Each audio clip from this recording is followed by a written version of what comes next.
اعوذ باللہ من الشیطان الرجیم بسم اللہ الرحمن الرحیم اللہم صلی علی سیدنا محمد معدن الجود والکرم وآلہ وسلم۔ سامعین و ناظرین اکرام، السلام علیکم ورحمۃ اللہ وبرکاتہ۔ آج کا میرا موضوع یہ ہے کہ بندگی کی ضرورت کیا ہے۔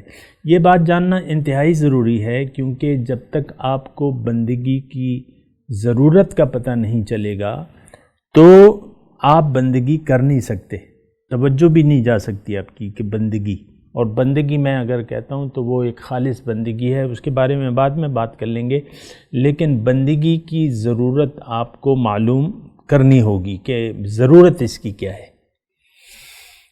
تو بات یہ ہے کہ میں نے آپ کو گزشتہ نشست میں بھی یہ بتایا تھا کہ بندگی کی، انسان کو بندگی کی ضرورت ہے۔ انسان کی پیدائش اس طریقے سے ہوئی ہے کہ اس کا چین، سکون، اس کی معراج بندگی میں ہے۔ اگر یہ بندگی نہیں کرتا تو اس کا مطلب یہ ہے کہ یہ اپنے آپ کو بھلا کے زندگی گزار رہے۔ ہر وہ شخص، یہ جملہ نوٹ کر لیں کہ ہر وہ شخص جس نے بندگی کی ضرورت نہ سمجھی، اس کا مطلب یہ ہے کہ وہ اپنے آپ کو بھلا کے زندگی گزار رہے۔ دنیا میں دو قسم کے لوگ ہیں، اکثریت ان لوگوں کی ہے جو اپنے ظاہر کو، دنیا کو اصل سمجھ کے زندگی گزار رہے ہیں، ایک بڑی تعداد ہے، لیکن جو کم تعداد ہے وہ ان لوگوں کی ہے جو اپنے آپ کو پہچان لیتے ہیں اور پھر اپنے رب سے اپنے رب کو پہچان کر، اپنے آپ کو پہچان کے اور اپنے رب کو پہچان کے، رب کو منزل بنا کے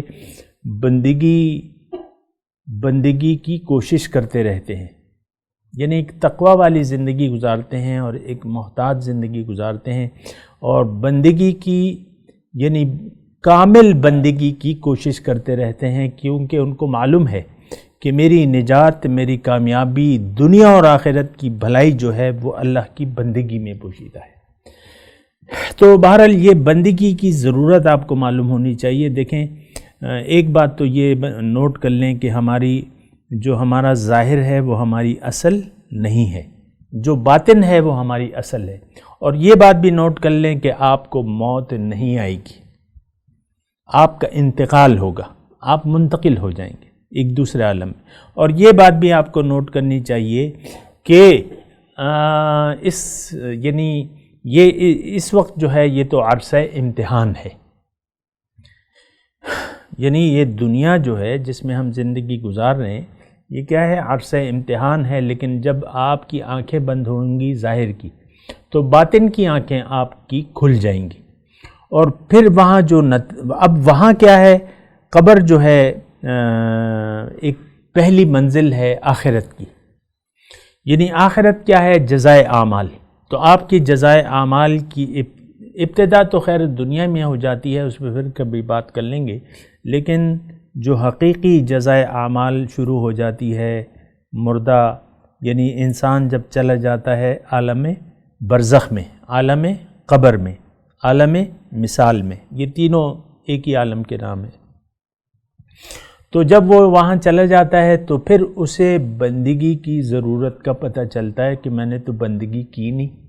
اور قبر میں اگر آپ دیکھیں وہ 3 سوالات جو ہیں وہ کیا ہیں کہ تمہارا رب کون تھا، یعنی تمہارا مقصود کیا تھا زندگی گزارنے کا۔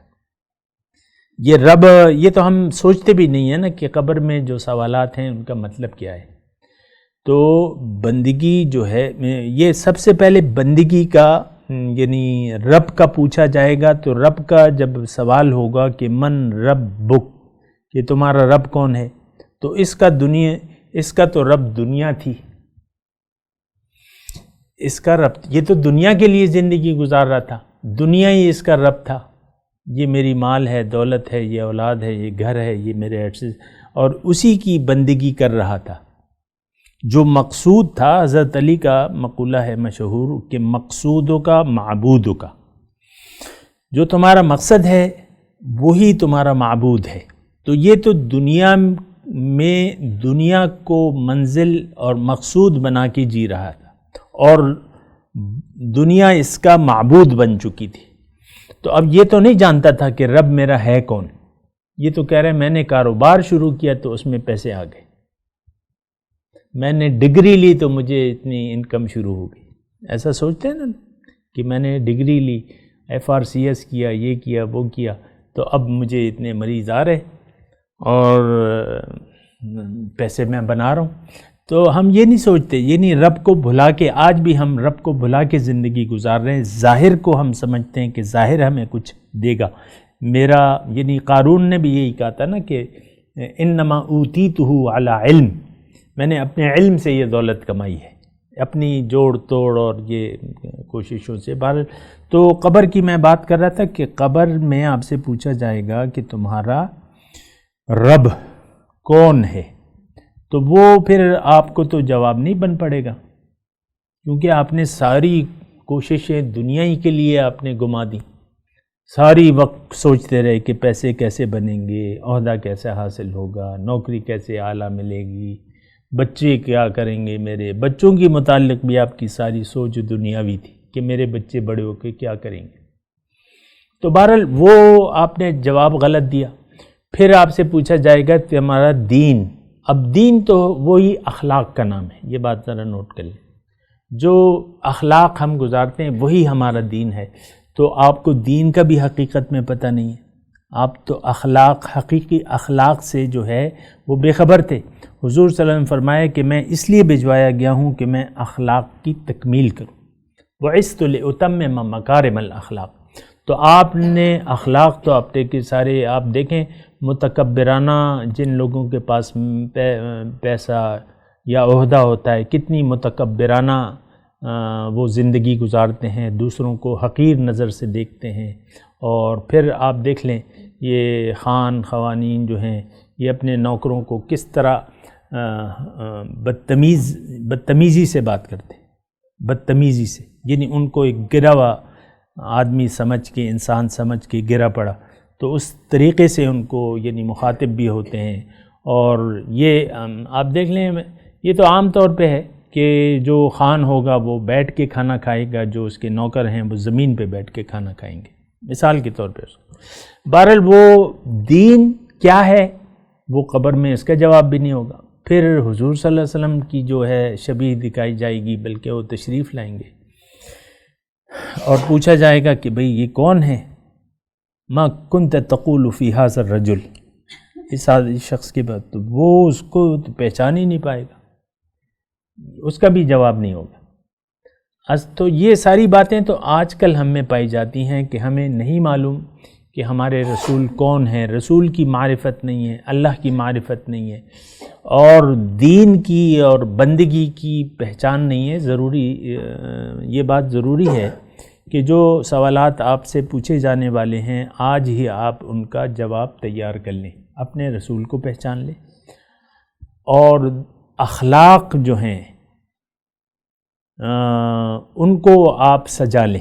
اور اخلاق کے بارے میں ایک اور بات بھی میں آپ کو بتاؤں، یہ موضوع طویل ہے، بہرحال ابتدائی طور پہ میں آپ کو بتا دوں کہ تخلقوا باخلاق اللہ، ایک حدیث ہے نا کہ آپ اللہ کے اخلاق اپنے اندر پیدا کر لو.